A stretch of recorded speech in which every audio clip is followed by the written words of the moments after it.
Фамозниот говор на Крсте Црвенковски, народен херој и еден од најпознатите македонски либерали во времето на комунизмот, пред собранието на Социјалистичка република Македонија во 1968 година, открива дека уште од 60-тите години на 20-тиот век постоеле обиди за стоплување на односите помеѓу македонската и бугарската политичка елита, иако во сосема поинаков идеолошки контекст. 50 на години подоцна се чини дека односите помеѓу Република Северна Македонија и Република Бугарија не се дури ниту на нивото на 60-тите години на минатиот век, дури се видно влошени, особено по ветото на Бугарија во евроинтеграцијскиот процес на Северна Македонија.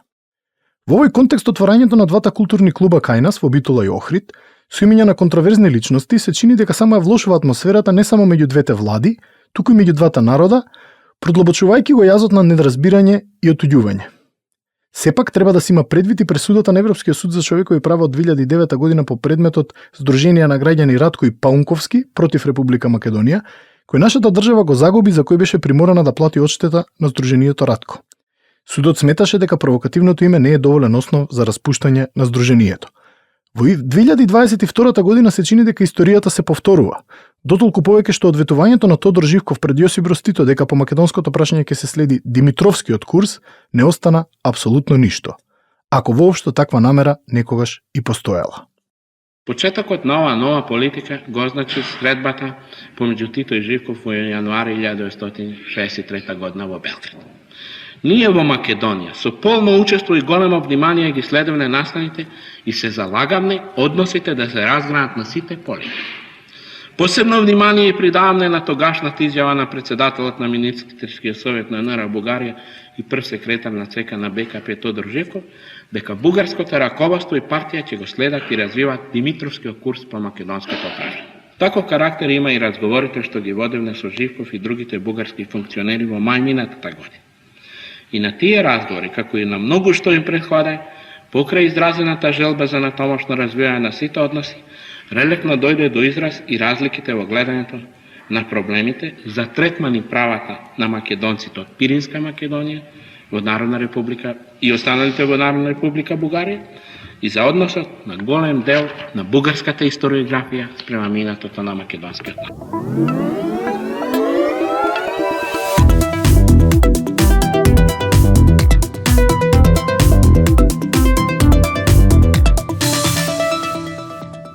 За прашањето за контроверзните имиња на ново, но и старо отворените бугарски културни клубови кај нас, разговараме со професор доктор Петар Тодоров од Институтот за национална историја при УКИМ. Петар, добре дојде. Добро е, најдов. Во октомври 2000 година во Република Македонија, тогаш Република Македонија, се регистрираше првото здружение кој имаше јасен бугарски происход со име Ратко. Петар, кој поточно се крие за псевдонимот Ратко? Сите оние што ја проучуваат минатото, во блиското минато, многу им е јасно и знаат кој стои позади псевдонимот Ратко. Тој е еден од неколкуте псевдоними кои ги имал Иван Ванчо Михајлов. И мотивот најверојатно за формирањето на самиот тој клуб е да се именува по Иван Ванчо Михајлов во страна на луѓе кои го сметаат за позитивна личност. Иван Ванчо Михајлов името на еден од двата новоотворени клубови оваа година, Културниот центар Иван Михајлов во Битола. Се чини дека историјата ни се повторува, но она што можеби не е разјаснето докрај историската улога на Михајлов во македонското прашање, нели под наводници, тој на повеќе наврати апсолутно го негира постоењето на македонската нација, но дали ова е единствена причина заради која Михајлов е перципиран како исклучително негативна личност кај нас или има и други причини? Една од причините, а можеби главната причина е таа, поради неговиот однос, поради неговиот став и гледање за македонската нација и кои се македонците воопшто, и најчесто нели се користи на интервју негово од крајот од 1990 година, значи пред неговата смрт, направено од бугарски новинар во период кога и комунистичкиот режим во Бугарија се свртува кон Ванчо Михајлов и го користи во таа историографско-политичка борба која постоела помеѓу Народна република Бугарија и Социјалистичка Македонија, односно Социјалистичка Југославија. Често го обвинуваат за контактите со Хитлер и со нацистичкиот режим. Во таа смисла постои кај нас едно расширено мислење дека се обидува еден дел од интелектуалците се обидуваат да му дадат позитивна конотација дека се борел за независна Македонија. Моето прашање е дали контактите на Михајлов со Хитлер се всушност обид да се направи независна држава Македонија по примерот на независна држава Хрватска, односно НДХ, дали ова доволно да му се стави етикетата на нацист или има и други петна на своето историско конто, и најважно од све, овој обид не може да се протолкува како обид за создавање на независна македонска држава од побуди кои би ни биле блиски нам денес, или сепак може? Историјата на националните идеи, историјата на идејата за македонска држава е историја на дисконтинуитетите, а не е историја на континуитет. Значи има различни очигледно погледи во минатото за каква Македонија да се бореле одредени луѓе. И она што најпрво да почнеме со неговите контакти со нацистичка Германија, гледате, со Адолф Хитлер. Неговите контакти се поголеми, поважни со усташкото движење, со Анте Павелич, со некои други сојузници, верни сојузници на таа Хитлерова коалиција во Европа.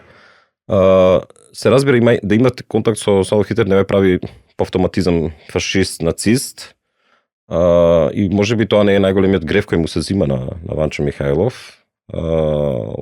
но секако го прави човек кој бил во одреден момент на негативната страна на историјата, како што некогаш ние историчарите милуваме да кажеме. Мислам дека тоа е контрадикција сама по себе, за нешто да го негираш, нештото треба да постои. Да, токму така. Тоа е, мислам, најголемиот парадокс на личноста на Иван Михајлов историски, затоа што таа силна потреба да се негира значи дека нештото кое го негираш веројатно постои, ти боде очи од една или друга причина. Така. Второто здружение кое привлече големо медиумско внимание е здружението Цар Борис, кое се регистрираше во Охрид. Царот Борис III исто така негативно перципирана личност кај нас, најмногу поради неговата улога во депортацијата на македонските евреи во концентрационот логор Треблинка во март 1943, на што му претходили други настани кои се малку познати во јавноста, како попис на еврејското население, договор помеѓу царството Бугарија и нацистичка Германија, економското слабење на еврејското население намерно и така натаму. Во Македонија и денес и од кога јас паметам постои одиум кон ликот и делото на царот Борис III, па се става прашањето зошто? Покрај депортацијата на македонските евреи, што уште е контроверзно во ликот и делото на цар Борис III? Цар Борис III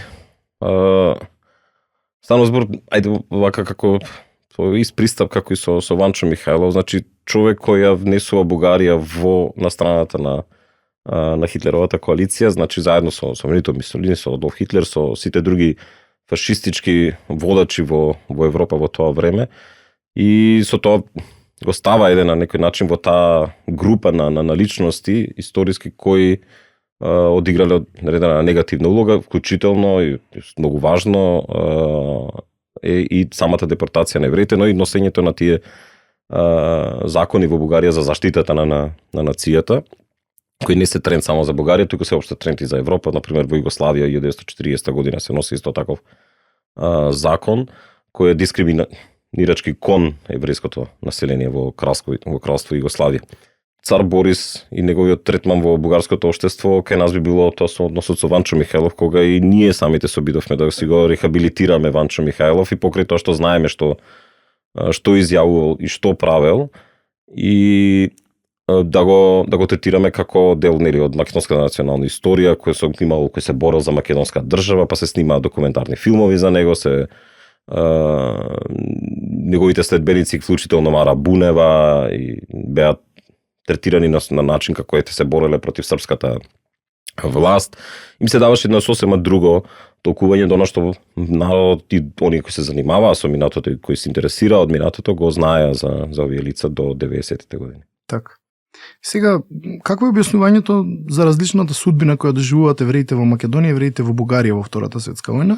Прашувам поради надалеку расширеното мислење кај нас дека токму ова е доказ за различниот третман на новите и традиционалните бугарски територии, тоест оние кои Бугарија ги стекнува со Сан-Стефанскиот договор и оние кои традиционално и припаѓаат во наводници.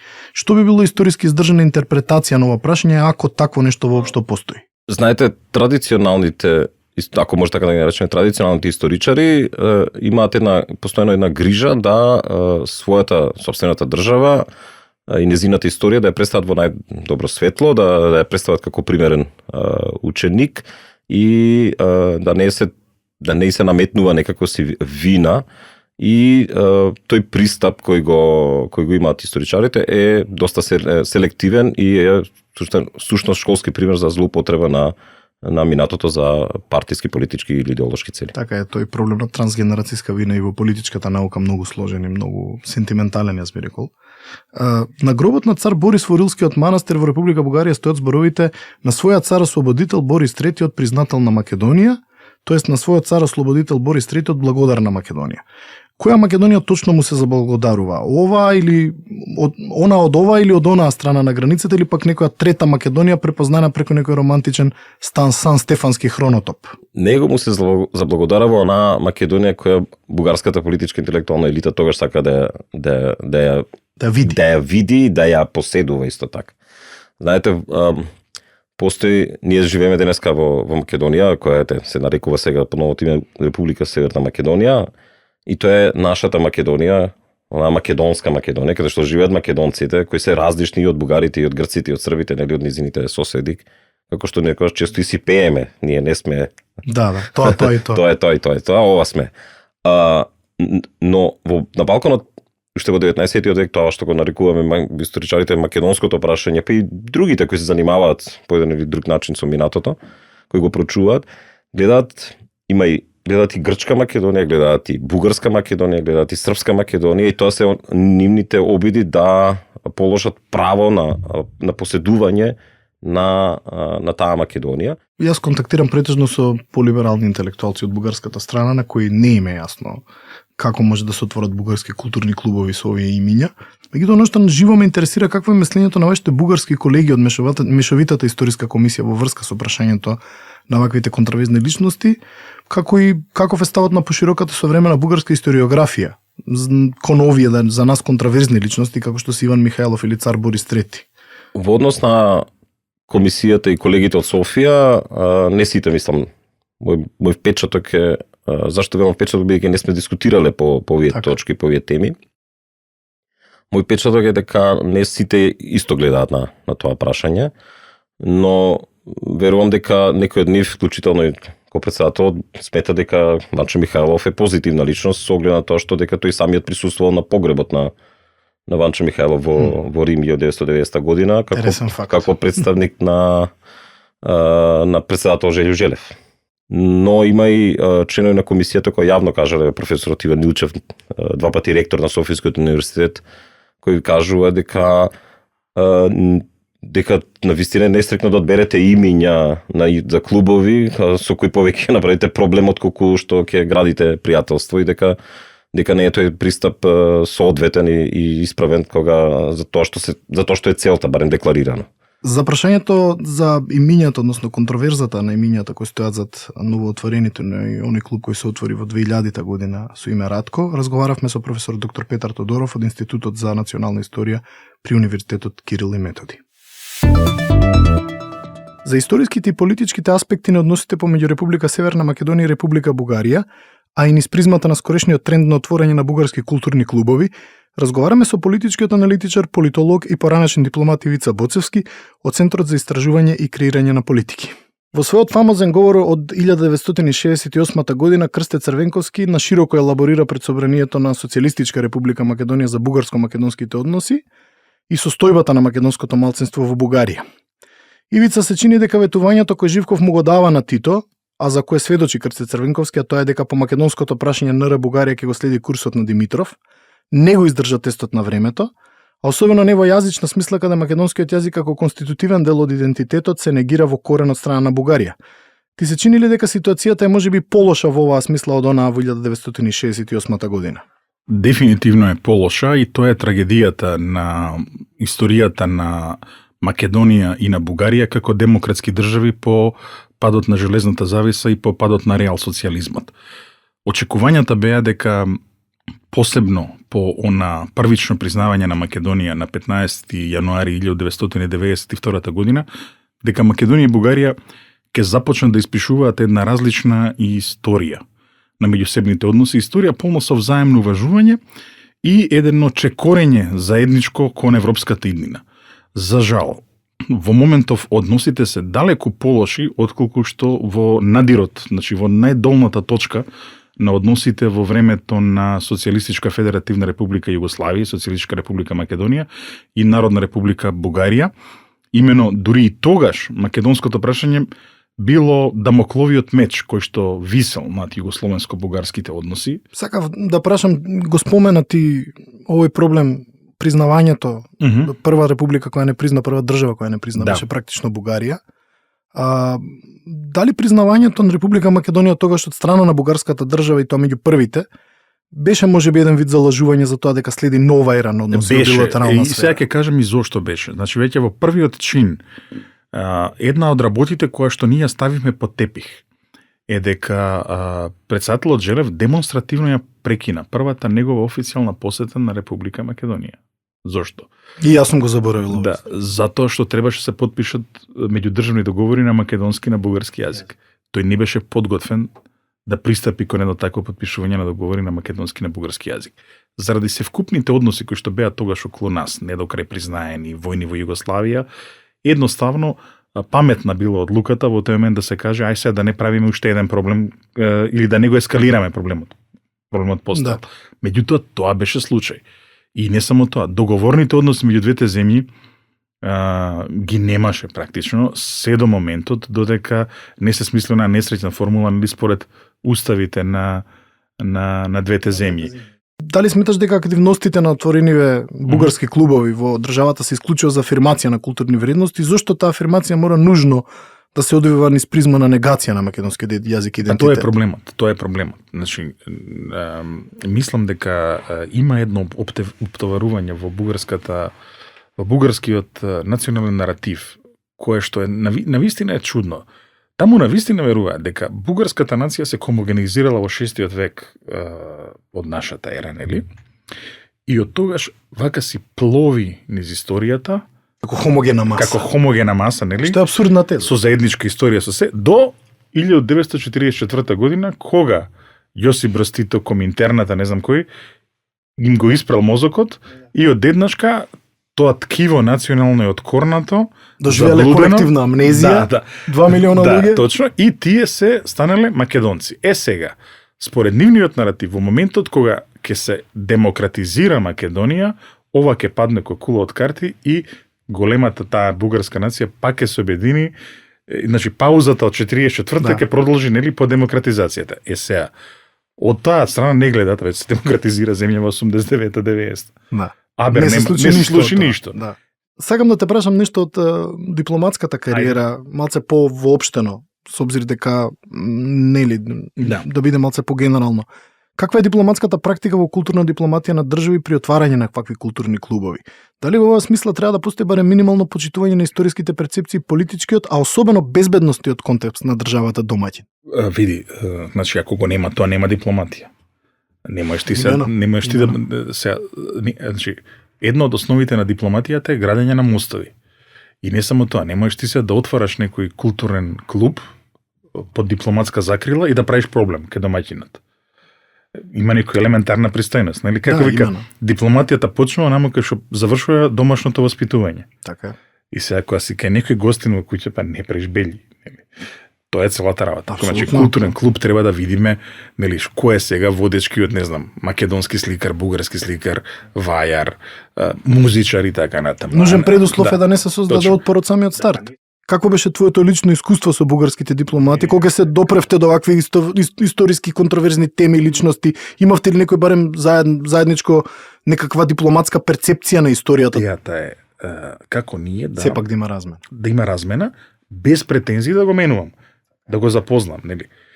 И сега тука мериш кој е добар дипломат, кој е лош дипломат. Лошиот дипломат како типичен бюрократ, Бугарија, бегај, нели? Да. Немој случајно да разбере дека со овој сум седел на маса, нели? Да. Што ќе ми бидат репрекусиите ќе мене у министерството. Добар. Што ќе кажат дома? Што ќе кажат дома? Добар дипломат вели, еве, шанса имам да запознам некој таму што е високо рангиран. Да се отвори некоја врата. Да се отвори некоја врата. Утре задутре, нели, дај Боже, ќе седнеме пак да преговараме, кој ќе преговара. Нема да преговараат кажи ги де машинските инженери од Македонија, пак дипломатите ќе преговараат. Апсолутно. Друго е кога имаш од другата страна човек што го познаваш, а друго е кога нема никого. И во тоа е последното мое прашање, ја пратиме јас и ти прилично работата на историската комисија. Да. нормално навиваме да тоа биде една конструктивна атмосфера. Така е. Меѓутоа, дали мислиш дека отворањето на клубови во прилично саботираше Тотално. конструктивната нота која особено некои луѓе од наша страна се обидуваат да ја создадат во самата комисија? Мене ми се чини дека работите се влошија во комисијата во оној момент кога клубовите се отвара и кога беа избрани овие несрекни имиња, дека некако тргнаа на полошо по некаков индуктивен начин, условно кажам. Кога е нешто позитивно или изборуваме јаготката на шлагот. Ја не знам како да го избереме, ова беше она финалниот удар, како да кажем. Некои шовинистички кругови не само во Бугарија, дури во Србија се јавија такви кругови, меѓутоа добро е што таму општеството веќе и политиката се отидени во друга насока. Го протолкува ова као еве доказ дека тие навистина се вештачка нација, тие се за нигде, дека нашиот најшовинистички пристап кон нив е вистински. Тоа ја влоши до пукање работата на историската комисија. Ова со клубови ја дотепа, условно кажано, ако сакаме да кажеме. Сега како ќе седнат од наша страна, тие не го сакаат тоа име, затоа ја веќе ги провоцирам комесариве, нели? Звучи нели така Берија, нека кожни манти. Авторитарно звучи. Да. Како ќе седнат нашите членови на комисијата, кога овдека имаат едно накоштрешено општество.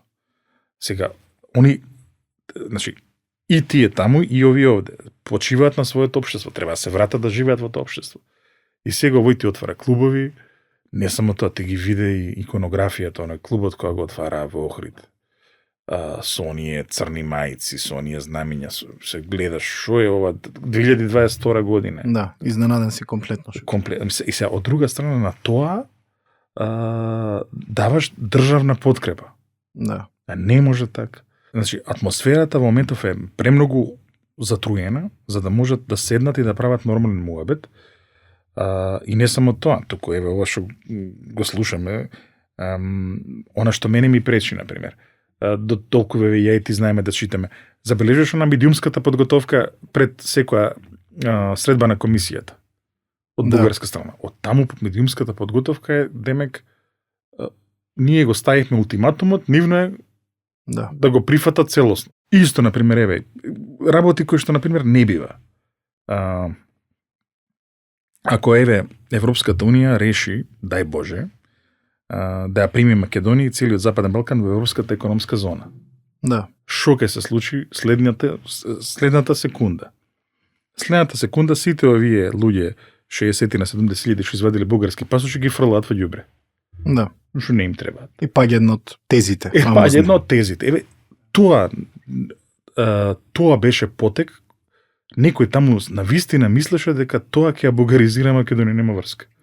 Тоа беше само за многу. Таа идеја ми беше смешна од самиот старт, да. И еве сега остави времето да покаже дека нема ништо таа работа. Времето тоа го покажа. Значи, не само тоа, еве сега ќе ти кажеме дипломатско искуство. Ниту еден од тие носители на бугарски пасош, кој ќе му се случи нешто во светот, не бара помош од бугарскиот конзулат, него бара од нашиот. Да, одличен индикатор. Што понатаму? Ивица, ти благодарам за разговорот, мислам дека беше многу информативен. Се надевам дека следниот пат кога ќе разговараме ќе имаме мали поместувања барем во позитивна насока во односите меѓу двете држави и да се надеваме дека историската комисија ќе ја заврши работата на најпрофесионален и најбезболен начин, зашто секако треба да постои свест од обете страни. Од тука признавањето на националните права на македонците во Пиринска Македонија. За Македонија има пошироко национално значење. Различноста на резултатите од трите пописи на НР Бугарија во однос на македонците од Пиринска Македонија покажуваат интересна и зачудувачка динамика. Поред првиот попис од 46 година во Пиринска Македонија македонците учествуваат со преку 70% од купниот број на населението во Пиринска Македонија. Во 56 година со 63,7 или 170.862, додека пак во 1965 година македонците учествуваат со 0,1 во вкупното население на Бугарија или со вкупно 8.750 души. Приближувањето на историските позиции меѓу Република Северна Македонија и Република Бугарија не е само политичка потреба која произлезе од блокирањето на нашиот евроинтеграцијски процес. Ваквата потреба постои заради затоплувањето на односите помеѓу двете општества, кои се оттуѓени и чии односи се заладене повеќе од 70 на години. Сепак релациите помеѓу двете држави и општества се чини дека никогаш не биле подалеку од многу очекуваното подобрување и затоплување. Отварањето на бугарските клубови, прогресот во работата на историската комисија, но и самото вето врз евроинтеграцијските процеси на Северна Македонија, укажуваат дека се создава еден сосема нов комплекс на теми кои се чини дека само го продлабочуваат јазот. Очигледно е дека процесот ќе оди многу потешко од очекуваното, но и дека обете инволвирани страни ќе мора да поминат низ исклучително тешки процеси на соочување со минатото, но и на внатрешно политички план со оглед на емотивниот набој кој постои во обете општества и кој не дозволува рационализација на дебатата и кај нас и кај нив. За овие теми разговаравме со Ивица Боцевски, политички аналитичар, политолог и поранешен дипломат од Центарот за истражување и креирање политики и професор доктор Петар Тодоров од Институтот за национална историја при Универзитетот Кирил и Методи. Додека чекаме барем минимално поместување и затоплување на односите меѓу Република Северна Македонија и Република Бугарија, а до следната прилика ве поздравува водителот на овој подкаст Ненад Марковиќ.